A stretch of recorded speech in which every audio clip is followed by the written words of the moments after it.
BPSC TRE 4 या किसी भी प्रतियोगिता एग्जाम की तैयारी के लिए जो है आपको प्रतियोगिता दर्पण का सार संग्रह जो है जरूर जो है पढ़ना चाहिए। इससे जो है अक्सर जो है एग्जाम में जो है क्वेश्चन जो है पूछा जाता है। अगर आप बीपीएससी टीआरई 4 के विद्यार्थी है तो आपके लिए जो है कॉमन पेपर में जो है सभी विषय से क्वेश्चन रहता है। तो ये सार संग्रह हम बताएंगे, उससे जो है आपको लाभ जो है जरूर होगा, इसलिए आपको यह वीडियो देखना चाहिए।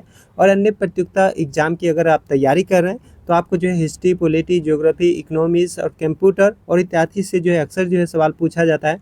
तो सार संग्रह में जो है सभी से जो है क्वेश्चन रहता है और 130 क्वेश्चन जो है मैं आपको इस वीडियो में जो है बताने वाला हूँ। इसमें जो आज के इस वीडियो में जो है जनवरी का हम बताएंगे। इसी तरह से एक एक वीडियो जो है आएगा मेरे चैनल पे, तो चैनल को जरूर सब्सक्राइब कर लीजिए क्योंकि नेक्स्ट वीडियो जो होगा वो फरवरी का होगा। अगर आप लोग जो है कमेंट कीजिएगा तो मेरे पास जो है प्रतियोगिता दर्पण यहाँ पे देख सकते हैं कि मेरे पास जो है प्रतियोगिता दर्पण 25 का पूरा जो है पूरा महीने का है। उसके बाद जो है 24 का भी जो है प्रतियोगिता दर्पण मेरे पास पूरा है। उसी तरह से जो है 2023 का भी जो है यहाँ पे मेरे पास प्रतियोगिता दर्पण पूरा है। तो सभी का अगर आप लोग कमेंट कीजिएगा कि सभी का बताइए तो मैं एक एक करके बता दूंगा। 26 का मेरे पास जो है अभी फिलहाल जनवरी और फरवरी का जो है प्रतियोगिता दर्पण है। उसी तरह से सक्सेस मिरर भी मेरे पास जो है अभी 2026 का है और सामान्य ज्ञान दर्पण भी जो है मेरे पास है। तो सभी का जो है एक एक करके जो है वीडियो जो है मैं लेकर आऊँगा और सार संग्रह से क्या होगा, आपका रिविजन हो जाएगा और आपका जो है अच्छी तैयारी जो है हो सकेगा।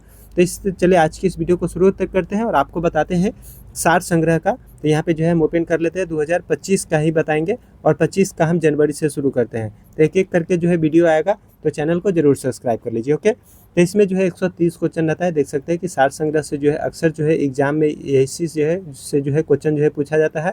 अगर आप सीटेट की तैयारी कर रहे हैं तो आपके लिए भी जो है बाल विकास जो है आपको पढ़ना है। तो आपको जो है ये बाल विकास भी जो है ये आपको पढ़ना है, तो इससे भी जो है आपको तैयारी जो है उससे हो जाएगा। इसमें भी जो है क्वेश्चन आता है। तो सभी जो भी एग्जाम की तैयारी कर रहे हैं तो सभी के लिए जो है यह इंपॉर्टेंट है और सार संग्रह जो है सभी को जो है पढ़ना चाहिए। ओके, तो चलिए इसको थोड़ा सा हम यहाँ पे जो है जूम कर देते हैं ताकि आपको अच्छी तरह से जो है दिखे। ओके, तो यहाँ पे ये रहा। ओके, अब इसका जो है एक एक क्वेश्चन जो है मैं आपको जो है इसमें पढ़ के जो है बताने वाला और इसका आंसर भी यहाँ पे दिया गया है। ओके, तो मेरे साथ जो है बने रहिए वीडियो को लास्ट तक। ओके, तो किस काल को भारत का स्वर्ण युग काल जो है कहा गया था? तो गुप्त काल को जो है भारत का स्वर्ण युग काल जो है कहा गया था। कौन से दो महाकाव्य ऋषि वाल्मीकि और ऋषि व्यास द्वारा जो है लिखा गया था? तो रामायण और महाभारत। रामायण और महाभारत यानी कि वाल्मीकि द्वारा जो है रामायण लिखा गया था और वेद व्यास द्वारा जो है यहाँ पे महाभारत जो है लिखा गया था। ओके, भारतीय दर्शन की 6 प्रमुख प्रणालियों का पत्ती में कौन सा शामिल है? तो आपको याद करना है संख्या दर्शन, योग दर्शन, न्याय दर्शन, वैश्विक दर्शन, मीमांसा दर्शन और वेदांत दर्शन। यानी कि यह 6 जो है प्रणाली में शामिल है भारतीय दर्शन में। ओके, अगला जो क्वेश्चन है कि वल्लभी में आयोजित द्वितीय जैन सभा का अध्यक्षता किसने की थी? तो देवर्षि क्षमा शर्मन द्वारा जो है किया गया था। उसके बाद जो है ऋग्वेद का 7वां मंडल किस वंश परिवार से संबंधित है? तो वशिष्ठ परिवार से संबंधित है। महात्मा बुद्ध की मृत्यु की घटना को क्या कहा जाता है? तो महापरिनिर्वाण जो है कहा जाता है महात्मा बुद्ध की मृत्यु को। अवंती राज्य की राजधानी महिष्मती के बाद कहाँ स्थानांतरित जो है कर दी गई थी? तो उज्जैन में जो है कर दी गई थी। महमूद गवा ने किस साम्राज्य के दौरान वास्तविक प्रधानमंत्री के रूप में कार्य किया था? तो बहनमी सल्तनत के रूप में जो है कार्य किया था। किस मध्यकालीन तुगलक शासक ने मुगलों गुलामों हेतु विभाग दीवान ए बगदान की स्थापना किया था? तो फिरोज शाह तुगलक ने किया था। किस मुगल शासक की मृत्यु 1707 में हुई थी? तो औरंगजेब की मृत्यु हुई थी। ओके, चलिए अगला जो है अब राष्ट्रीय स्वतंत्रता आंदोलन से क्वेश्चन है। बनारस काशी हिंदू विश्वविद्यालय किसके द्वारा जो है प्रारंभ किया गया था? पंडित मदन मोहन मालवीय द्वारा जो है प्रारंभ किया गया था। दी इंडियन फॉर ऑफ इंडिपेंडेंस 1857 के लेखक कौन थे? तो बी.डी. सावरकर थे। 1919 ईस्वी में ब्रिटिश संसद द्वारा पारित किस अधिनियम द्वारा मुगलों की पृथक निर्वाचन का प्रावधान किया गया था? तो भारतीय परिषद अधिनियम अथवा मालो मिंटो सुधार का जो है प्रावधान किया गया था। स्वतंत्र भारत के पहले गवर्नर जनरल कौन थे? तो लॉर्ड माउंटबेटन थे। किस वर्ष भारतीय राष्ट्रीय कांग्रेस ने औपचारिक रूप से पूर्ण स्वतंत्रता आंदोलन का लक्ष्य अपनाया था? तो 1929 में लाहौर अधिवेशन में अपनाया था। मुंबई में स्थित SNDT महिला विश्वविद्यालय भारत का प्रथम महिला विश्वविद्यालय किसके द्वारा स्थापित किया गया था? डॉक्टर घोड़े केशव कर्वे द्वारा जो है स्थापित किया गया था। किस वर्ष में भारतीय राष्ट्रीय कांग्रेस की कार्यवाही में महिलाओं ने भाग लेना प्रारंभ किया था? तो मुंबई में आयोजित 5वें अधिवेशन 1889 से प्रारंभ किया था। राष्ट्रीय कांग्रेस के 5वें अधिवेशन 1889 की अध्यक्षता किसने की थी? तो विलियम वेडर वन ने की थी। चलिए अब अगला जो यहाँ पे जो है क्वेश्चन है, 18 नंबर हो चुका है, 19 नंबर है अभी यहाँ पे जो है हम आपको बता रहे हैं। ओके, किस वर्ष 1906 में डिफेंस क्लास्ट मिशन की नींव रखी थी? किसने वर्ष 1906 में डिफेंस क्लास्ट मिशन की जो है नींव रखी थी? तो BR सिंधे ने रखी थी। महात्मा गांधी किस वर्ष दक्षिण अफ्रीका से वापस जो है भारत लौटे थे? तो 9 जनवरी 1915 को जो है भारत लौटे थे। भारतीय संविधान में वर्णित प्रस्तावना की भाषा किस विदेशी संविधान से ली गई है? तो ऑस्ट्रेलिया से ली गई है। भारतीय संसद के उच्च सदन को किस नाम से जाना जाता है? तो राज्यसभा के नाम से जाना जाता है। मूल भारतीय संविधान में कुल कितनी अनुसूची और भाग है? तो कुल जो है 8 अनुसूची और 22 भाग हैं। भारत में सर्वोच्च न्यायालय की स्थापना कब हुई थी? तो 28 जनवरी 1950 को हुई थी। किस संविधान संशोधन के अनुसार भारत के लोगों की मताधिकार के लिए न्यूनतम आयु 21 वर्ष से घटाकर 18 वर्ष कर दी गई थी? तो 61वें संविधान संशोधन 1889 द्वारा जो है किया गया था। भारत के संविधान का भाग 11 किससे संबंधित है? तो विधायी और प्रशासनिक क्षेत्र में संघ और राज्य के बीच संबंधों से संबंधित है। भारत की संचित निधि से धन की निकासी के लिए किसके द्वारा पूर्व अनुमोदन की आवश्यकता होती है? तो भारतीय संसद की आवश्यकता होती है। राष्ट्रीय मानवाधिकार आयोग, राष्ट्रीय विधि आयोग और राष्ट्रीय उपभोक्ता विवाद निवारण आयोग अपनी प्रकृति में किससे होता है? तो वैधानिक आयोग से होता है। भारत में संविधान में संशोधन से संबंधित प्रावधान का उल्लेख किस अनुच्छेद में है? तो अनुच्छेद 368 में है। भारत के संविधान के किस कार्यकाल से संबंधित प्रावधान किस अनुच्छेद में दिए गए हैं? तो अनुच्छेद 56 में दिया गया है। विश्व वानिकी कांग्रेस का कितने वर्षों के अंतराल पर एक बार आयोजन जो है किया गया था? तो 6 वर्षों के अंतराल पर किया गया था। वनों पर न्यूयॉर्क घोषणा जो एक सर्वैच्छिक और गैर कानूनी रूप से बाध्यकारी घोषणा है, किस वर्ष लागू की गई थी? 2014 में संयुक्त राष्ट्र महासचिव के जलवायु शिखर सम्मेलन में जो है यह लागू किया गया था। भारत में कितने जैव विविधता हॉटस्पॉट क्षेत्र का वर्गीकरण किया गया है? तो कुल 4 में किया गया है। अंडमान निकोबार द्वीप समूह, पूर्वी हिमालय, भारत वर्मा क्षेत्र और पश्चिमी घाट। भारत को कितने जैव विविधता हॉटस्पॉट क्षेत्र में वर्गीकृत किया गया है? तो 4 में किया गया है। अंडमान निकोबार द्वीप समूह, पूर्वी हिमालय, भारत वर्मा क्षेत्र और पश्चिमी घाट। ओके, संविधान के अनुसार पर्यावरण का संरक्षण किस अनुच्छेद में वर्णित है? तो अनुच्छेद 48A में वर्णित है। भारत में राष्ट्रीय जैव विविधता अधिनियम कब लागू हुआ था? तो वर्ष 2002 में लागू हुआ था। संविधान के अनुसार हर व्यक्ति का पर्यावरण का अधिकार किस अनुच्छेद के तहत आता है? तो अनुच्छेद 21 के तहत आता है। ओके, अब अगला जो क्वेश्चन है इसका, चावल की खेती के लिए महत्वपूर्ण सोर्स कौन सा होते हैं? तो मीथेन और नाइट्रस ऑक्साइड होते हैं। ओके, नाइट्रस ऑक्साइड होते हैं। किस जीव की कुछ प्रजाति कवक के कृषक के रूप में जानी जाती है? तो चींटी का जानी जाती है। पर्यावरण के किन गैसों की अधिकता अम्लीय वर्षा का कारण बनती है? तो नाइट्रोजन ऑक्साइड और सल्फर डाइऑक्साइड का कारण बनती है। प्रति वर्ष किस दिन जैव विविधता दिवस मनाया जाता है? तो 22 मई को जैव विविधता दिवस जो है मनाया जाता है। अब भारत एवं विश्व का भूगोल से क्वेश्चन है कि भारत की प्रमुख भूमि विषुवत रेखा के उत्तरी अक्षांश और पूर्वी देशांतर के बीच फैली हुई है। यानी भारत के जो भूमि है उसका विषुवत रेखा और उत्तरी अक्षांश के पूर्वी देशांतर के बीच कितना तक जो है फैली है? तो 8 डिग्री 4 से 37 डिग्री 6 उत्तरी अक्षांश और 68 डिग्री 7 से 97 डिग्री 25 पूर्वी देशांतर के बीच जो है फैली हुई है। महादेव पहाड़ियों और मिकिर हिल्स भारत के किस क्षेत्रों में अवस्थित है? तो मध्य भारत और उत्तर पूर्वी भारत में जो है अवस्थित है। डम्फा टाइगर रिजर्व किस राज्य में अवस्थित है? तो मिजोरम में है। ये बहुत अच्छा क्वेश्चन है, एग्जाम में आ सकता है। ओके, साबरमती, ब्राह्मणी, पेन्नार और माही में से क्षेत्र की दृष्टि से सबसे छोटी नदी द्रोणी कौन सा है? तो साबरमती है। भारत के भारत के भारत के किस राज्य की सीमा सबसे अधिक राज्यों के साथ जो है मिलती है? तो उत्तर प्रदेश की मिलती है, जिसमें 9 राज्य और 1 केंद्र शासित प्रदेश दिल्ली से जो है इसकी सीमा जो है मिलती है। 82 डिग्री 5 पूर्वी देशांतर के किन राज्यों से होकर गुजरती है? तो उत्तर प्रदेश, मध्य प्रदेश, छत्तीसगढ़, उड़ीसा और आंध्र प्रदेश से गुजरती है। अंडमान निकोबार द्वीप समूह एक दूसरे से किस चैनल द्वारा अलग होते हैं? तो 10 डिग्री चैनल द्वारा अलग होते हैं। भारत के कुल स्थलीय सीमा और समुद्री सीमा कितनी है? तो भारत की स्थलीय सीमा जो है 15,200 किलोमीटर और समुद्री सीमा 7,516.5 किलोमीटर जो है इसका क्षेत्र है। भारत का दक्षिणतम बिंदु, उत्तर बिंदु, पश्चिमोत्तर बिंदु और पूर्वोत्तर बिंदु कौन कौन सब है?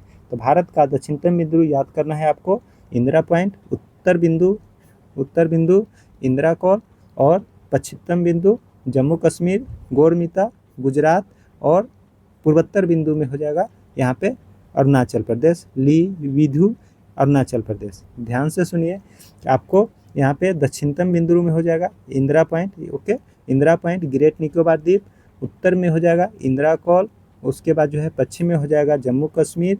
Okay, Indira call Jammu Kashmir, sorry यहाँ पे जो है पश्चिम में हो जाएगा इसका, पश्चिम में यहाँ पे हो जाएगा गोरमिता गुजरात और यहाँ पे पूर्वोत्तर में हो जाएगा अरुणाचल प्रदेश, लिप्तू अरुणाचल प्रदेश यहाँ पे पूर्वोत्तर में। ओके, तो यहाँ पे जो है सभी का हमने जो अंडरलाइन कर दिया है कि भारत का दक्षिणतम बिंदु इंदिरा पॉइंट, ओके, यहाँ तक है, कॉमा उत्तर बिंदु में हो जाएगा इंदिरा कॉल कश्मीर, ओके, उत्तर में ऊपर, और गोरमिता जो है गुजरात में पश्चिम में हो जाएगा और पूर्वोत्तर में जो होगा अरुणाचल प्रदेश लिप्तू। ओके, तो इस तरह से आपको याद करना है। ओके, अगला जो है भारत और चीन के बीच सीमा रेखा को क्या कहा जाता है? तो मैकमोहन रेखा कहा जाता है। ओके, अब अर्थव्यवस्था से क्वेश्चन है, तो अर्थव्यवस्था को हम छोड़ देते हैं, हालांकि अर्थव्यवस्था से भी जो है क्वेश्चन आता है। यहाँ पे हम साइंस जो है आपको बताते हैं। ओके, अगर आप लोग कमेंट कीजिएगा कि अर्थव्यवस्था भी बताएंगे तो अर्थव्यवस्था भी बता देंगे, हालांकि अर्थव्यवस्था से उतना क्वेश्चन रहता नहीं। ओके, चलिए यहाँ पे जो है अब यहाँ पे सामान्य विज्ञान से क्वेश्चन है कि जल में निम्नलिखित में से किस लवण की उपस्थिति से ब्लू बेबी सिंड्रोम का कारण बनती है? तो नाइट्राइट से जो है बनती है। मकड़ियाँ अपने रेशम का उपयोग जाल बनाने के लिए करती हैं। मकड़िया का यह रेशम किससे बना होता है? तो प्रोटीन से बना होता है। मानव शरीर में बी कोशिका और टी कोशिकाओं की क्या भूमिका होती है? तो रोगजनक से होने वाली बीमारियों को बचाव की इसकी भूमिका होती है। मांसपेशियों में किस अम्ल के निर्माण और जमाव के कारण जो है थकान होता है? तो लैक्टिक एसिड के कारण जो है मांसपेशियों में जो है थकान जो है महसूस होता है। सर्पेटोलॉजी जीव विज्ञान की शाखा के अंतर्गत का अध्ययन जो है किया जाता है? तो सर्पेटोलॉजी किसको होता है? सांपों का अध्ययन जो है इसमें किया जाता है। टाइक्रोलोसन बैक्टीरिया सूक्ष्मजीव प्रतिरोधक एजेंट है जो मानव शरीर के किस तंत्र को प्रभावित करता है? तो तंत्रिका तंत्र को प्रभावित करता है। किस तरंग को ऊष्मा तरंग भी कहा जाता है? तो इंफ्रारेड को जो है ऊष्मा तरंग भी जो है कहा जाता है। फ़ारेनहाइट पैमाने के अनुसार जल की हिमांक बिंदु क्या होती है? तो 32 डिग्री होती है। किस पदार्थ की मोलर विशिष्ट ऊष्माधारिता किस पर निर्भर करती है? तो पदार्थ की प्रकृति और पदार्थ का तापमान पर निर्भर करती है। आँखों का कौन सा भाग उसे विशिष्ट रंग जो है देता है? तो आइरिस जो है देता है। अगर आप सीटेट की तैयारी कर रहे हैं तो आपके लिए जो है बाल विकास महत्वपूर्ण है और यहाँ पे उससे जो क्वेश्चन हम बता देते हैं। ओके, बच्चों के संज्ञानात्मक विकास का सबसे अच्छा तरीका कहाँ पे जो है परिभाषित किया जा सकता है? तो विद्यालय और कक्षा में जो है परिभाषित किया जा सकता है। पियाजे के अनुसार कौन सी पूर्व सक्रियात्मक काल की मूल विशेषता नहीं है? तो विकेंद्रीकरण नहीं है। मास्लो का सिद्धांत किस पर आधारित है? तो आवश्यकताओं पर आधारित है। पढ़ाते समय बच्चों के कक्षा व्यवहार का अध्ययन करने के लिए कौन सी विधि उपयुक्त होती है? तो अवलोकन विधि उपयुक्त होती है। सामाजिक संरचना, अनुभव और संतुलनीकरण में पियाजे के अनुसार बौद्धिक विकास का निर्धारण तत्व नहीं है। सामाजिक संरचना संचरण जो है नहीं है। किस अवस्था में बच्चे अपने समवयस्क समूह की सक्रिय सदस्य हो जाते हैं? तो किशोरावस्था में जो है सदस्य हो जाते हैं। विकास कभी न समाप्त होने वाली प्रक्रिया है। यह विचार किसके द्वारा किया गया था? निरंतरता का सिद्धांत द्वारा जो है किया गया था। बच्चे के बौद्धिक विकास की 4 विशिष्ट अवस्थाओं की पहचान किसने की थी? तो पियाजे द्वारा जो है किया गया था। भावनात्मक रूप से प्रेरित बच्चे की मुख्य विशेषता क्या होती है? प्रस्तुति का संतुलन तरीका जो है भावनात्मक बच्चे में होता है। ओके, सुदृष्टिकरण। ओके, सुदृष्टिकरण का सिद्धांत किसके द्वारा जो है प्रस्तुत जो है किया गया था? तो B.F. स्किनर द्वारा जो है किया गया था। ओके, तो इसी तरह से जो है अब यहाँ पे खेल कूद से जो है सबसे इम्पोर्टेंट रहता है, तो खेल कूद से हम बता देते हैं। ओके, हाफ मैराथन में कुल कितने किलोमीटर की दौड़ पूरी करनी होती है? तो 21.0975 जो है किलोमीटर को दौड़ जो है करनी पड़ती है मैराथन में। बिहार के राजगीर में आयोजित महिला एशिया हॉकी चैंपियनशिप का शुभांकर क्या था? तो गुड़िया था। चिपिंग, पिचिंग, होम रन और बेस रनर किस खेल से संबंधित है? तो बेसबॉल से संबंधित है। पटर शब्द किस खेल से संबंधित है? फुटबॉल से संबंधित है। देवधर ट्रॉफी किससे संबंधित है? तो क्रिकेट से संबंधित है। वेटन कप किस खेल से संबंधित है? तो हॉकी से संबंधित है। भारत में किस दिन खेल दिवस के रूप में मनाया जाता है? तो 29 अगस्त को मनाया जाता है। 34वें ग्रीष्मकालीन ओलंपिक खेल का आयोजन कहाँ किया गया था? तो लॉस एंजिल्स में किया गया था। भारत के 38वें राष्ट्रीय खेल का आयोजन वर्ष 2025 में किया जाएगा, उत्तराखंड में किया जाएगा। अंगामी राष्ट्रमंडल खेल 2026 का कुल खेलों की संख्या घटाकर अब कितनी कर दी गई है? तो 10 कर दी गई है। कंप्यूटर से क्वेश्चन रहता है, कंप्यूटर से हम बता देते हैं। 1 पेटाबाइट किसके बराबर होता है? तो 1024 टेराबाइट के बराबर होता है। किसे सुपर कंप्यूटर या मेटा कंप्यूटर कहा जाता है? तो इंटरनेट को कहा जाता है। किसे सी लैंग्वेज की विकसित करने का श्रेय दिया जाता है? तो डेनिस रिची को दिया जाता है। जेपीजी किस फाइल का एक्सटेंशन है? तो इमेज का फाइल का एक्सटेंशन जो है नेम होता है। कंप्यूटर शब्दावली के संदर्भ में DTL का पूर्ण रूप क्या होता है? तो डाटा डिफिनेशन लैंग्वेज होता है। ओके,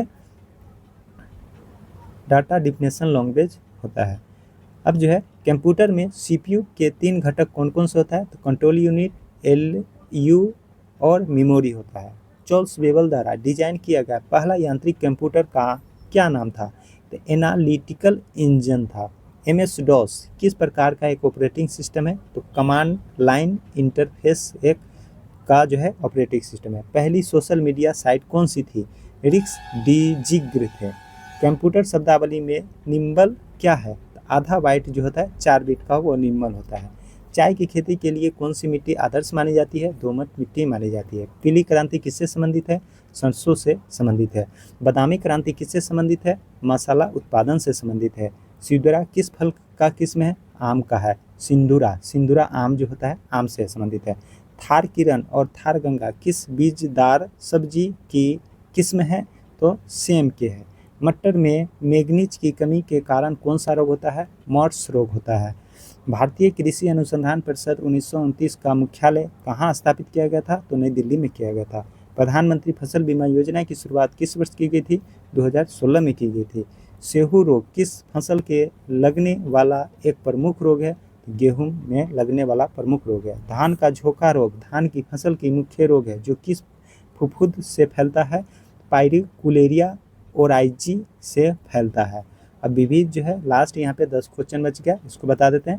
अगर सेशन अच्छा लगा हो तो वीडियो को जरूर लाइक कीजिएगा, कमेंट जरूर कीजिएगा कि अगला सेशन के लिए तो हम जो है इसका फिर जो है फरवरी जो है लेकर आपको लिए जो है सभी के लिए जो है आएंगे। और उसी तरह से जो है 2025 का सभी जो है 12वें मंथ का हम बता देंगे। उसके बाद जो है 26 का फिर जो है अगर आप लोग कमेंट अगर जिस तरह से व्यूअर बोलेंगे कि 24 का भी बताइए तो 24 का भी बता देंगे। इसमें जो है करंट अफेयर्स भी रहता है, तो अगर करंट अफेयर्स का भी बोलिएगा तो इसी तरह से जो है हम आपको जो है बता देंगे। ओके, चलिए अगला जो क्वेश्चन है, भारत में लोकसभा का प्रथम स्पीकर का नाम क्या था? गणेश वासुदेव मालवणकर था। भारत में राज्यसभा का प्रथम सभापति कौन था? सर्वपल्ली राधाकृष्णन था।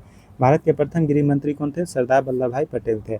जापान की संसद किस नाम से जाना जाता है? डाइट नाम से जाना जाता है।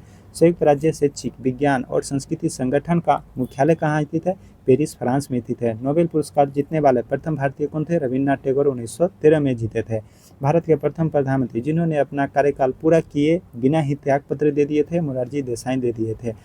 भारत रत्न पुरस्कार पाने वाले पहले भारतीय कौन थे? डॉक्टर एस राधाकृष्णन थे। भारत में ज्ञानपीठ पुरस्कार पाने वाले पहले व्यक्ति कौन थे? श्री शंकर कुरुप थे। भारत में परमवीर चक्र पाने वाले पहले व्यक्ति कौन थे? मेजर सोमनाथ शर्मा थे। तो ये 130 क्वेश्चन जो है समाप्त हो चुका है। अब जो है अगला जो वीडियो लेकर आएंगे वो जो होगा फरवरी 2025 का होगा। इसी तरह से जो है 2025 का हम पूरा जो है आपको इसका सार संग्रह जो है बता देंगे। इससे जो है आपके एग्ज़ाम की तैयारी जो है अच्छी तरह से हो सकेगी और इससे जो है आपका रिवीजन भी हो जाएगा। और ये सब जो है क्वेश्चन किसी न किसी एग्ज़ाम में पूछा गया है 2025 में, तभी जो है इसमें हमेशा जो है क्वेश्चन रहता है। इसमें जो है करेंट अफेयर्स भी रहता है। हालांकि जो है हम उत्कर्ष का करेंट अफेयर्स वन लाइनर जो है लेके आने वाले हैं, तो मेरे चैनल को ज़रूर सब्सक्राइब कर लीजिए, क्योंकि अब जो है मैं भी जो है TR4 की तैयारी कर रहा हूँ। तो हमें जो भी जो सब्जेक्ट सब पढ़ना है उसके उस सभी को जो है हम खुद भी जो है रिवीजन कर रहे हैं और आप लोग के लिए भी जो है वो वीडियो जो है हम ला रहे हैं। तो वन लाइनर जो है उत्कर्ष का भी जो है हम करेंट अफेयर्स जो है जल्दी जो है लेके आने वाले हैं इसी चैनल पे। तो चैनल को जरूर सब्सक्राइब कर लीजिए। तो जब नेक्स्ट वीडियो में मिलते हैं तब तक ले दीजिए कुंदन को जय हिंद।